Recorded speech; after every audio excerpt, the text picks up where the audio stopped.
Channel. आप लोगों का स्वागत है मेरे चैनल पे। आज से हम एक न्यू यूनिट कह सकते हो आप, या फिर न्यू टॉपिक बोल सकते हो, या न्यू सब्जेक्ट भी बोल सकते हो। हम आज से न्यू सीरीज लेके आए हैं बिजनेस मैनेजमेंट, जिसमें हम सब कुछ अच्छे से क्लियर करने वाले हैं एक एक टॉपिक को। उसमें हमारी आज की फर्स्ट क्लास होने वाली है।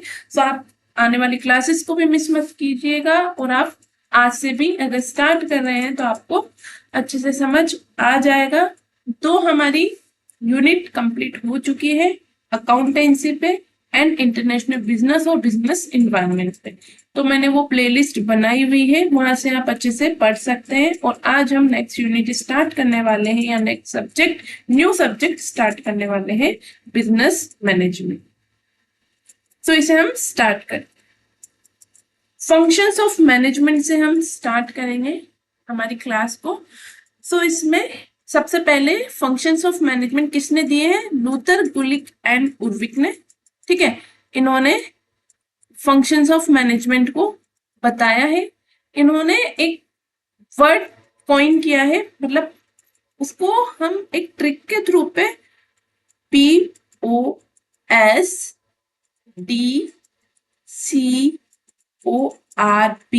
पोस्ट कॉर्प भी बोलते हैं। इसे याद करने की ये ट्रिक है, post Corp.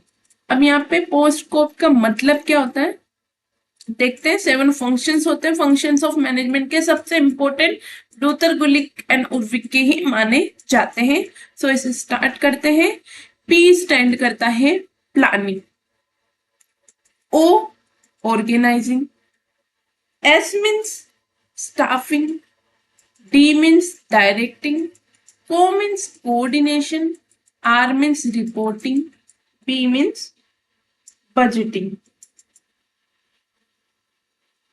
Means planning. Planning क्या होती है? Planning means what to be, when to be, how to be, who to be. मतलब क्या होना चाहिए, कैसे होगा, क्या करेंगे, कौन करेगा। मतलब कि प्लानिंग में क्या होता है कि हम देखते हैं कि एक कंपनी स्टार्ट करना होता है। हमें किसी भी कंपनी को सबसे पहले हम क्या करते हैं, उस कंपनी की एक प्लानिंग की जाती है कंपनी की। ठीक है, अगर कंपनी की प्लानिंग की जा रही है, प्लानिंग का यहाँ पे मतलब यही है कि कैसे किया जाएगा, क्या किया जाएगा, कब किया जाएगा, और कौन करेगा इन सब वर्क को। तो इसमें हम प्लानिंग के अंदर ये सब डिसाइड करते हैं। ओ से हमने पढ़ा ऑर्गेनाइजिंग। ऑर्गेनाइजिंग मीन्स क्या होता है? मतलब आइडेंटिफाई करना, क्लासिफाई करना, असाइन करना एक्टिविटीज को। ठीक है, और डेलीगेट करना अथॉरिटी को, और रेस्पॉन्सिबिलिटी को फिक्स करना, कोऑर्डिनेट करना रिलेशनशिप को। ये सब किसमें आता है? हमारा ऑर्गेनाइज में। जैसे कि हमने सबसे पहले तो क्या कर दिया, प्लान कर दिया। अब हमें प्लानिंग तो हो गई कंपनी के लिए या मैनेजमेंट के लिए, बट अगर हमें उसको ऑर्गेनाइज करना है, ऑर्गेनाइज कैसे करेंगे? तो हमें आइडेंटिफाई करना पड़ेगा, बताना पड़ेगा, क्लासिफाई कराना पड़ेगा। ठीक है, एक्टिविटीज को, और डेलीगेट करना पड़ेगा, जैसे कि ये वर्क ये करेगा, ये वर्क ये करेगा। ठीक है, इसी के साथ में रेस्पॉन्सिबिलिटी देनी होगी, और इन दोनों के बीच में कोऑर्डिनेशन भी बिठाना होगा। ये सब काम होता है हमारे ऑर्गेनाइजिंग। थर्ड आता है स्टाफिंग। स्टाफिंग क्या होता है? स्टाफिंग एक मेन पावर प्लानिंग होती है। ठीक है, इसमें क्या किया जाता है? इसमें हम रिक्रूटमेंट करते हैं, सिलेक्शन करते हैं, ट्रेनिंग होती है, प्लेसमेंट, मैन पावर का डेवलपमेंट होता है, प्रमोशन, ट्रांसफर, अप्रेजल, एम्प्लॉय का रिम्यूनरेशन। यानी कि मैन पावर प्लानिंग से रिलेटेड जो कुछ भी होता है वो स्टाफिंग के अंदर आता है, मेन पावर प्लानिंग। ओके, मतलब स्टाफ, स्टाफिंग समझ रहे हैं आप? स्टाफ, इस तरह से आप इसे याद रख सकते हैं कि कैसे कैसे किसी भी जैसे कि किसी की नीड है, हमें ऑर्गेनाइजेशन भी कर लिया, बट हमें वहां पे मैनेजमेंट का या कंपनी का वर्क करने के लिए स्टाफ भी तो चाहिए। अब स्टाफ के लिए हम क्या करेंगे? सबसे पहले प्लानिंग करेंगे स्टाफिंग की, रिक्रूटमेंट निकालेंगे, सिलेक्शन होगा, फिर उसके बाद में उनको ट्रेनिंग दी जाएगी, उनका प्लेसमेंट होगा, उसके बाद में किसी किसी का प्रमोशन होगा, ट्रांसफर होगा।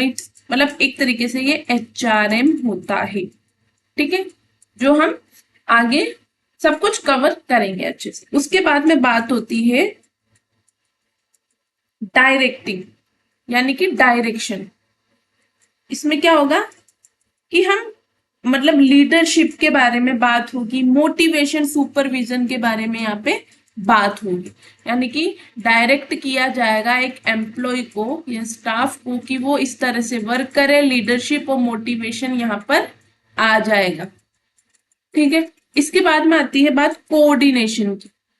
कोऑर्डिनेशन में क्या होता है, अरेंज करना ग्रुप्स का ऑर्डरली, ठीक है, प्रोवाइड करना यूनिटी ऑफ एक्शन, यानी कि कोऑर्डिनेशन होना बहुत जरूरी है। यूनिटी ऑफ एक्शन मींस कि यही कि आप जैसे कि एक दो एम्प्लॉय है, ठीक है, और ऐसा नहीं होगा कि इसको इस वाले से भी इस वाले से भी इस वाले इसके हेड से वर्क मिलेगा, तो मतलब इससे भी वर्क मिल रहा है इससे वर्क मिल रहा है, तो ये कंफ्यूज हो जाएगा और कुछ भी वर्क नहीं कर पाएगा। तो क्या होना चाहिए, यूनिटी ऑफ डायरेक्शन होनी चाहिए, यानी इसको इसी से ही वर्क मिले, इसको इसी से ही वर्क मिले और इसके लिए एक और बंदे को इससे वर्क मिले। ठीक है, ये चीज होनी चाहिए, कोऑर्डिनेशन होना बहुत इंपॉर्टेंट। ठीक है, इसके बाद में बात आती है रिपोर्ट कर लेंगे, रिपोर्टिंग हो जाएगी और बजट सबसे एंड में क्या आ जाएगा, बजट आ जाएगा, जो कि हमें देखना होगा कि कैसे क्या इन सब चीजों को करने के लिए हमें कितना क्या चाहिए, बजट देखना पड़ेगा हमें, बजट का एनालिसिस हो जाएगा इन सबको देखने के बाद में।